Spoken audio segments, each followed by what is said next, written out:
तो एक्चुअली जैसे कि काफ़ी सेलिब्रिटी डिप्रेशन में जाते हैं, उनका रीज़न यही रहता है कि वो लोग लॉ ऑफ अट्रैक्शन को बहुत ज़्यादा फॉलो करते हैं, क्योंकि कहा जाता है किसी भी चीज़ को शिद्दत से चाहो दुनिया मिलाने में आपको लग जाती है। ठीक है, बहुत एक लिमिट तक है, बट उसमें भी एक चीज़ आती है जनाब, डिवाइन टाइम।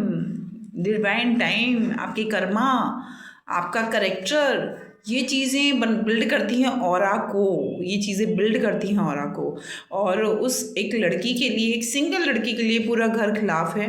तो मैं उस पे वीडियो बना रही हूँ, और कोई मुझे ये ना कहे कि मैं पार्शलिटी कर रही हूँ, इसलिए अलग अलग वीडियोस बनेंगी। और जितने भी लोग हैं बिग बॉस के अंदर, सबके ऊपर मैं बनाऊंगी उनकी पर्सनल लाइफ, उनकी प्रोफेशनल लाइफ, उनकी रियल स्पिरिचुअल चीज़ें जो हैं वो, और उनकी आगे जाके फ्यूचर क्या रहेगा, ये सारी चीज़ें मैं बताऊंगी। और जो उनकी फैमिली आएंगी उनका इम्पैक्ट क्या पड़ेगा। जैसे कि एक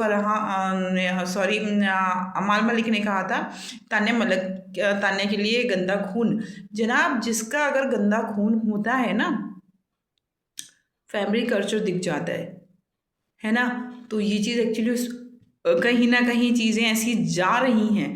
जब अमाल मलिक के फादर आ गए थे, है ना, अमाल मलिक के फादर आ गए थे, तो मुझे किसी चीज़ से बोलना नहीं है, बट वो जो लैंग्वेज यूज़ करते हैं, कहीं ना कहीं बचपन में उन्होंने किसी से तो सुनी होगी, तभी तो ऐसी सीखी है। और एक तरफ ये लड़की है जिसको आप कुछ ही बोल रहे हो, पेशेंस लेवल उस टॉप लेवल पर टच कर रहा है, टॉप लेवल पर टच कर रहा है, जितना अभी तक तो शायद बिग बॉस के हाउस में किसी ने किया नहीं। और बाहर भी अच्छों के नहीं हो जाए, मैं कहूँगी मेरा नहीं होगा शायद इतना पेशेंस लेवल।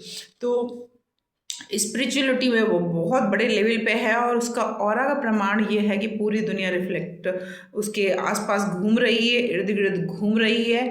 आप पीआर के थ्रू जो लोग करवा रहे हैं, वो भी समझ में आ रहा है कि जो ये फालतू का आपस में उलझाया जा रहा है लोकल पब्लिक को। मैंने एक जनरल ओपिनियन दिया लास्ट वीक, और उस पर इस तरह से गाली गलौज करना, यानी ये पीआर के लोग हैं जो जानबूझ के कह रहे हैं कि तुम बड़े भाई लगते हो। और डेफिनेटली मेरे भी दिमाग में आया, जाने दो, मुझे क्या करना है।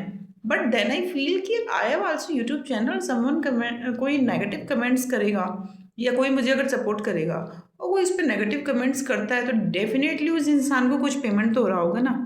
खाली बैठे किसको पड़ी किससे लड़ने की, किसी को नहीं पड़ी।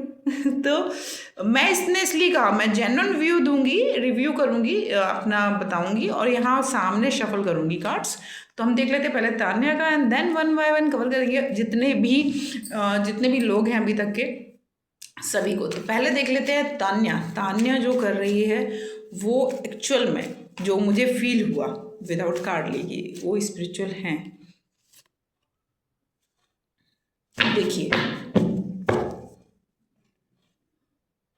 वो स्पिरिचुअल हैं, बट वर्ल्ड आया, हाथ में क्या आया है, वर्ल्ड।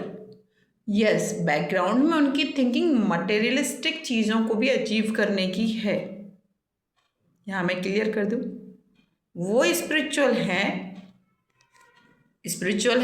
बट स्पिरिचुअलिटी की चीज़ को पकड़े हैं, बट मटेरियलिस्टिक चीज़ भी अचीव करने की उनकी मंशा है। और वो बहुत सारी चीज़ों को एक्सप्लोर करना चाहती हैं, क्योंकि वो कर चुकी हैं, और वो बैड चीज़ों से भी नहीं घबराती हैं, उस लेवल पे वो आ चुकी हैं। तो ये प्लस पॉइंट है उनकी पर्सनालिटी का। ओवरऑल अभी उनकी जो एनर्जी चल रही है वो एक